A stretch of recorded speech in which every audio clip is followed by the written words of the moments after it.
Matti menee hammaslääkäriin. Tervetuloa Simple Finnish Stories-kanavalle. Tänään meillä on tarina, johon ihan jokainen voi varmasti samaistua. Matti menee hammaslääkäriin. Tämä tarina on loistavaa kuullunymmärtämisharjoitusta ja opettaa sinulle todella tärkeitä arkielämän sanoja. Kuuntele tarina huolellisesti, sillä videon lopussa on pieni testi. Ota mukava asento, rentoudu, toisin kuin Matti, ja aloitetaan. Osa 1. Kipu ja kieltäminen. Kello on 6 maanantai-aamuna. Aamu on sateinen ja kostea. Helsingin kalliossa on vielä rauhallista ja hiljaista, mutta Matti Meikäläinen on jo hereillä. Hän ei herännyt puhelimen herätyskelloon. Hän ei herännyt lintujen lauluun. Hän heräsi kipuun. Kipu on terävä ja sykkivä.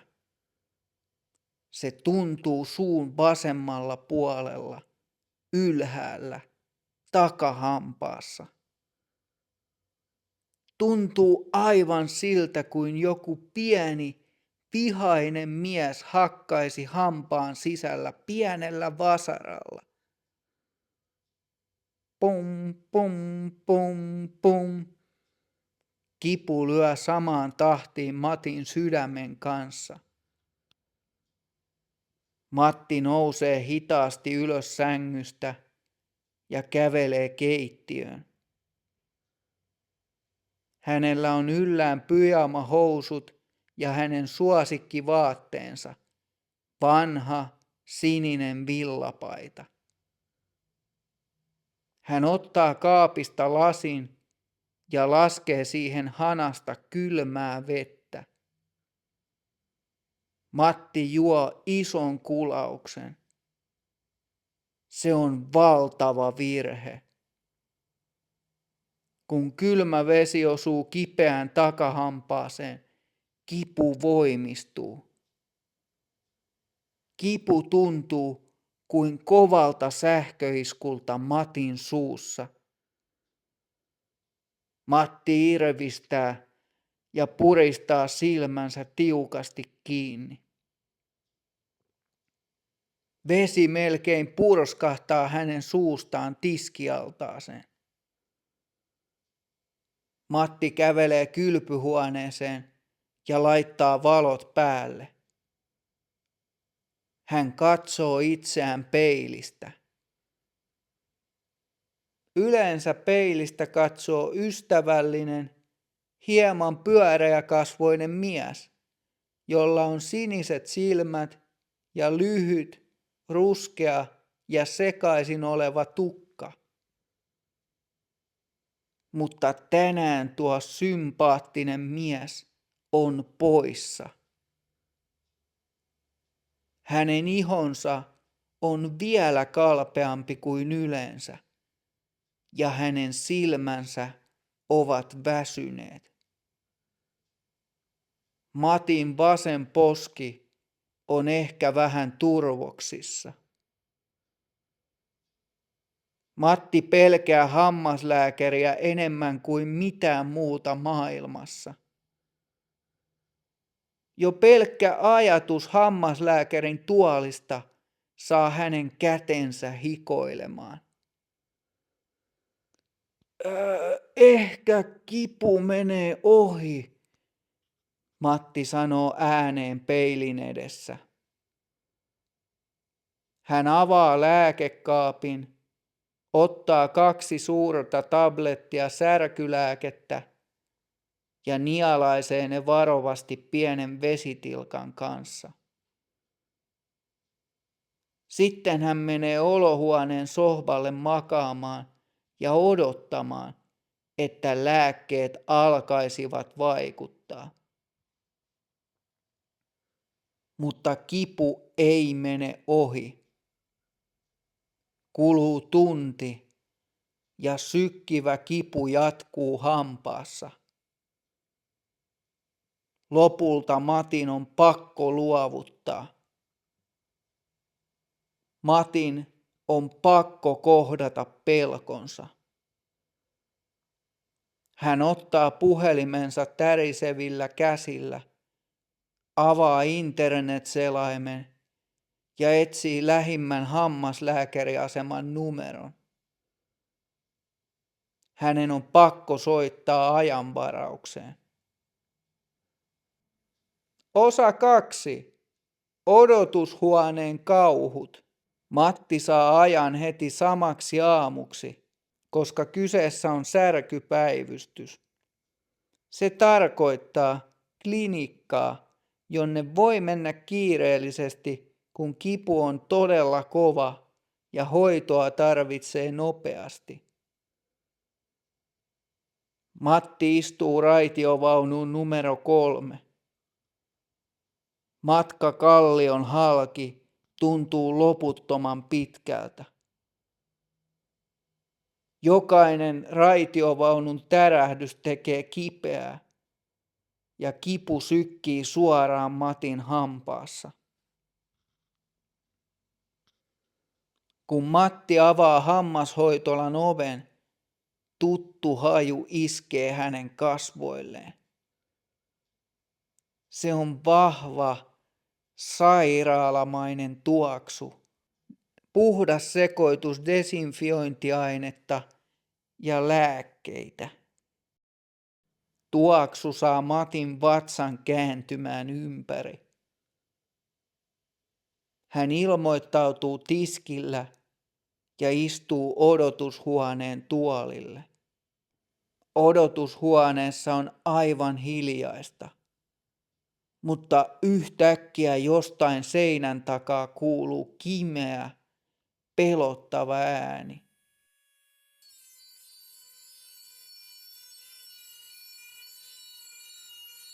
Se on hammaslääkärin pora. Matti alkaa hikoilla lämpimässä sinisessä villapaidassaan. Hän ottaa pöydältä vanhan aikakausilehden ja yrittää lukea sitä. Mutta hän on niin hermostunut, ettei hän ymmärrä tekstistä sanaakaan. Tyypilliseen tapaan hammaslääkäri on myöhässä ja Matti joutuu odottamaan pitkään.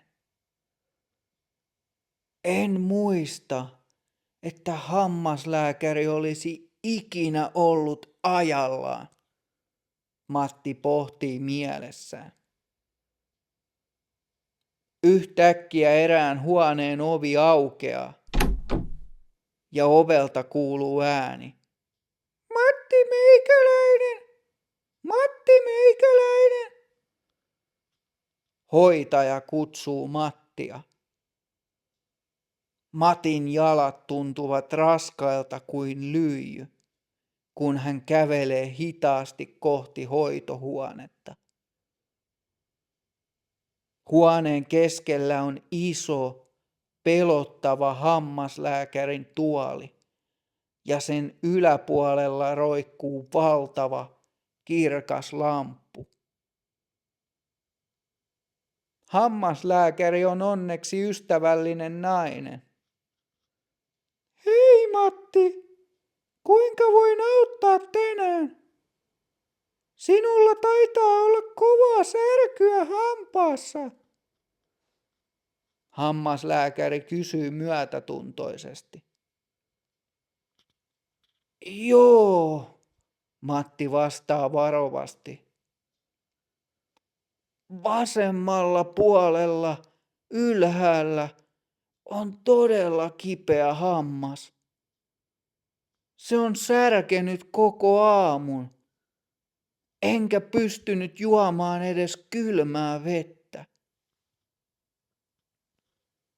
Selvä juttu, hammaslääkäri sanoo.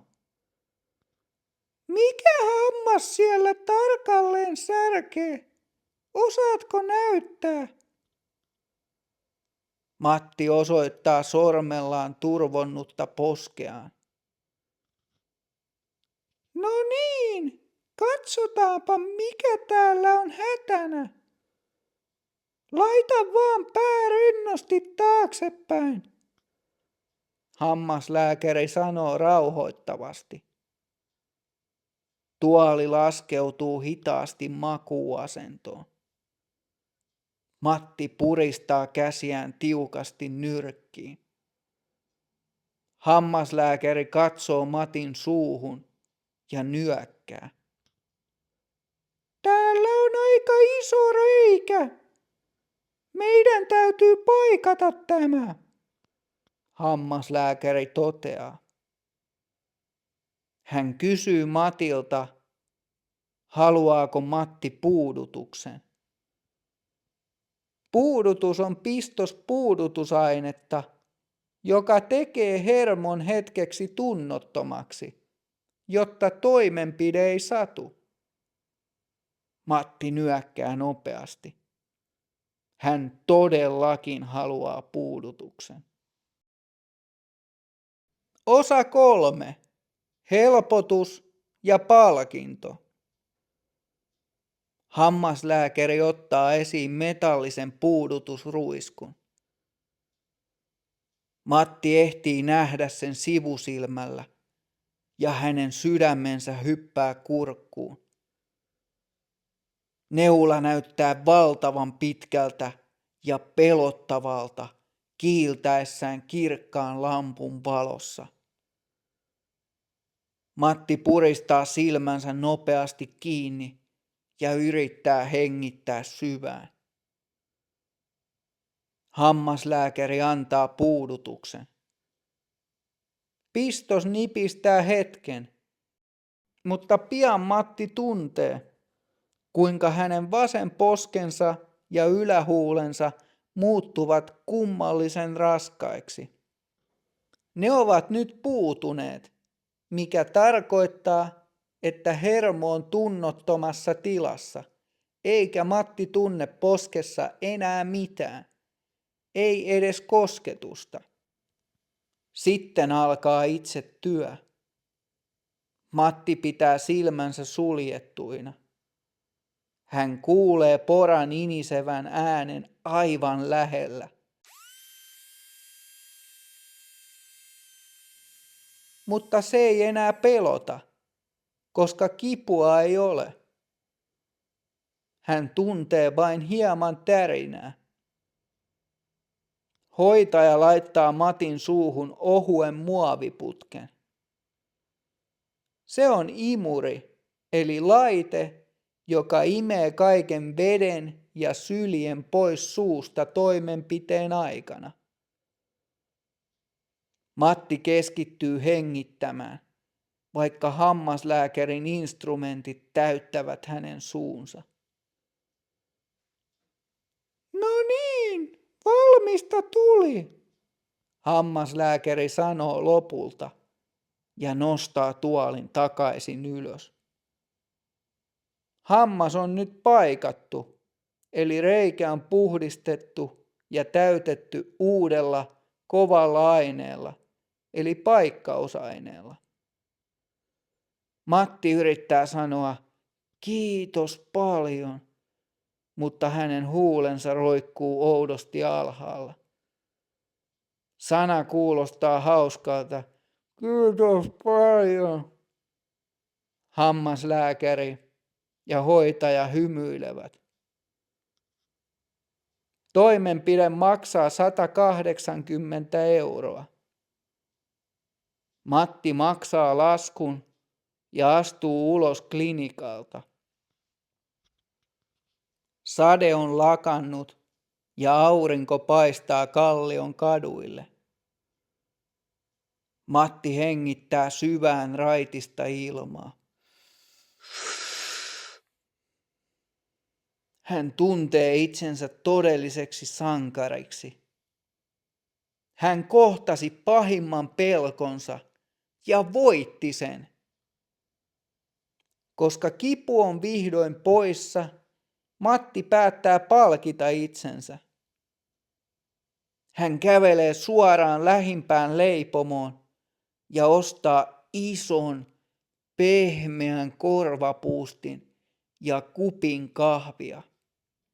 Hän istuu puiston penkille ja syö pullaa erittäin varovasti, pelkästään suun oikealla puolella, ja hymyilee onnellisena, vaikka hänen suunsa on edelleen puutunut. Kuullun ymmärtämistesti. Hienoa, Matti selvisi hengissä. Nyt on sinun vuorosi. Tehdään pieni kuullun ymmärtämistesti. Esitän sinulle 3 kysymystä tarinasta. Sinulla on muutama sekunti aikaa miettiä oikeaa vastausta. Oletko valmis? Täältä tulee ensimmäinen kysymys. Kysymys 1. Miksi Matti sai ajan hammaslääkäriin heti samana aamuna? A. Hän oli varannut ajan jo kuukausia sitten. B. Kyseessä oli särkypäivystys, jonne pääsee kiireellisesti, kun kipu on kova. C. Hän on hammaslääkärin hyvä ystävä.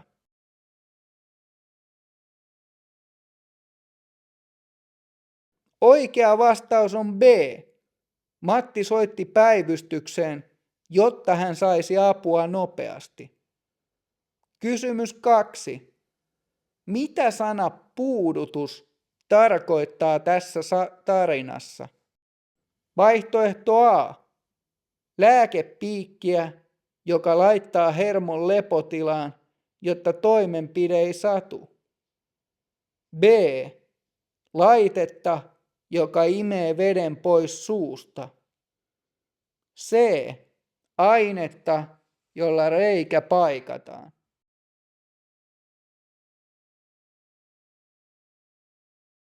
Oikea vastaus on A. Puudutus vie kivun tunteen pois. Kysymys 3. Miten Matti palkitsee itsensä, kun hammas on paikattu? A. Hän menee kotiin ja nukkuu koko päivän. B. Hän menee ostamaan uuden sinisen villapaidan. C. Hän ostaa leipomosta korvapuustin.